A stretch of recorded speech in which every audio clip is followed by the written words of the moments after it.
പുറപ്പാട് 19-ാം അധ്യായം. ഈജിപ്ത് നാട്ടിൽ നിന്ന് പുറപ്പെട്ടതിൻ്റെ 3-ാം മാസം അതേ ദിവസം ഇസ്രായേല്യർ സീനായ് മരുഭൂമിയിൽ പ്രവേശിച്ചു.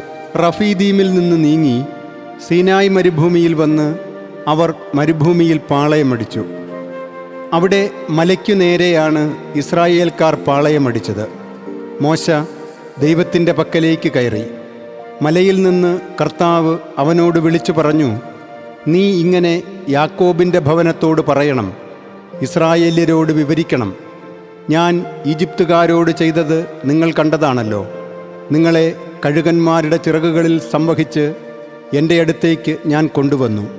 അതുകൊണ്ട് ഇപ്പോൾ നിങ്ങൾ എൻ്റെ ശബ്ദം സശ്രദ്ധം ശ്രവിക്കുകയും എൻ്റെ ഉടമ്പടി പാലിക്കുകയും ചെയ്താൽ ഭൂമി മുഴുവൻ എൻ്റേതാണെങ്കിലും എല്ലാ ജനങ്ങളെയും കാൾ നിങ്ങൾ എനിക്ക് സ്വന്തമായ നിധിയായിരിക്കും. നിങ്ങൾ എനിക്ക് പുരോഹിത രാജ്യവും വിശുദ്ധ ജനതയുമായിരിക്കും. ഇസ്രായേല്യരോട് നീ പറയേണ്ട വാക്കുകളാണിവ. മോശ ചെന്ന് ജനശ്രേഷ്ഠന്മാരെ വിളിച്ച് കർത്താവ് തന്നോട് കൽപ്പിച്ച ഈ കാര്യങ്ങളെല്ലാം അവരുടെ മുമ്പിൽ അവതരിപ്പിച്ചു. ജനമെല്ലാം ഒരുമിച്ച് മറുപടിയായി, കർത്താവ് കൽപ്പിക്കുന്നതെല്ലാം ഞങ്ങൾ ചെയ്യും എന്നു പറഞ്ഞു. മോശ ജനത്തിൻ്റെ വാക്കുകളുമായി കർത്താവിൻ്റെ അടുത്തേക്ക് തിരിച്ചു. കർത്താവ് മോശയോട് അരുൾ ചെയ്തു, ഞാൻ നിന്നോട് സംസാരിക്കുന്നത് ജനം അനുസരിക്കേണ്ടതിനും ഒപ്പം അവർ നിന്നെ എന്നേക്കും വിശ്വസിക്കേണ്ടതിനുമായി ഇതാ ഞാൻ കനത്ത മേഘത്തിൽ നിന്റെ അടുത്തേക്ക് വരുന്നു. ജനത്തിൻ്റെ വാക്കുകൾ മോശ കർത്താവിനോട് ഉണർത്തിച്ചു. അപ്പോൾ കർത്താവ് മോശയോട് പറഞ്ഞു, നീ ജനത്തിൻ്റെ അടുത്തേക്ക് ചെന്ന് ഇന്നും നാളെയും അവരെ വിശുദ്ധീകരിക്കുക. അവർ തങ്ങളുടെ വസ്ത്രങ്ങൾ കഴുകട്ടെ. 3-ാം ദിവസം അവർ ഒരുങ്ങിയിരിക്കട്ടെ. എന്തെന്നാൽ 3-ാം ദിവസം ജനം മുഴുവൻ്റെയും കൺമുമ്പാകെ കർത്താവ് സീനായ് മലയിൽ ഇറങ്ങിവരും. മലയിൽ കയറാതെയും അതിൻ്റെ അതിർത്തി തൊടാതെയും നിങ്ങൾ ശ്രദ്ധിക്കുവിൻ എന്നു പറഞ്ഞ് നീ ജനത്തെ ചുറ്റും നിയന്ത്രിച്ചു നിർത്തുവിൻ. മലയെ സ്പർശിക്കുന്ന ആരും തീർച്ചയായും വധിക്കപ്പെടും. ഒരു കരവും അവനെ തൊടരുത്. മറിച്ച് അവൻ നിഷ്ഠൂരം കല്ലെറിയപ്പെടണം, അല്ലെങ്കിൽ നിർദ്ദയം അമ്പെയ്യപ്പെടണം. മൃഗമായാലും മനുഷ്യനായാലും അത് ജീവനോടെ ഇരിക്കരുത്. കാഹളം ദീർഘമായി മുഴങ്ങുമ്പോൾ അവർ മലയിൽ കയറിക്കൊള്ളട്ടെ.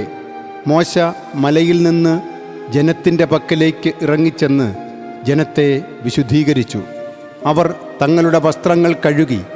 അവൻ ജനത്തോട് പറഞ്ഞു, 3 ദിവസത്തേക്ക് നിങ്ങൾ ഒരുങ്ങിയിരിക്കുവിൻ. നിങ്ങൾ സ്ത്രീയെ സമീപിക്കാൻ പാടില്ല. 3-ാം ദിവസം പ്രഭാതമായപ്പോൾ മലമുകളിൽ ഇടിമുഴക്കങ്ങളും മിന്നൽ പിണറുകളും കനത്ത ഒരു മേഘവും ഉണ്ടായി. അതിശക്തമായ കാഹളധ്വനിയും. പാളയത്തിലുണ്ടായിരുന്ന ജനമെല്ലാം ഭയന്നു വിറച്ചു. ദൈവത്തെ കണ്ടുമുട്ടാൻ മോശ ജനത്തെ പാളയത്തിൽ നിന്ന് പുറത്തു കൊണ്ടുവന്നു.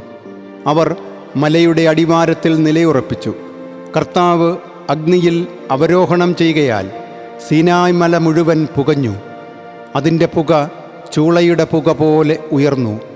മലയൊന്നാകെ പ്രകമ്പനം കൊണ്ടു. കാഹളധ്വനി ശക്തി പ്രാപിച്ചുകൊണ്ടേയിരുന്നു. മോശ സംസാരിക്കുകയും ദൈവം അവനോട് ഇടിമുഴക്കത്തിൽ ഉത്തരമരുളുകയും ചെയ്തുകൊണ്ടിരുന്നു. കർത്താവ് സീനായ് മലമേൽ മലമുകളിലേക്ക് ഇറങ്ങി വന്നു. കർത്താവ് മോശയെ മലമുകളിലേക്ക് വിളിച്ചു. മോശ കയറിച്ചെന്നു. കർത്താവ് മോശയോട് അരുൾ ചെയ്തു, കർത്താവിൻ്റെ അടുത്തേക്ക് കാണാൻ വേണ്ടി അതിക്രമിച്ച് കടക്കാതിരിക്കാനും അങ്ങനെ അവരിൽ അനേകർ നിപതിക്കാതിരിക്കാനും വേണ്ടി നീ ഇറങ്ങിച്ചെന്ന് ജനത്തെ താക്കീത് ചെയ്യുക.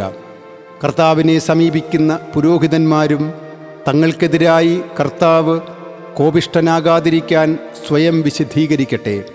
അപ്പോൾ മോശ കർത്താവിനോട് പറഞ്ഞു, സീനായ് മലയിലേക്കു കയറാൻ ജനത്തിന് സാധിക്കുകയില്ല.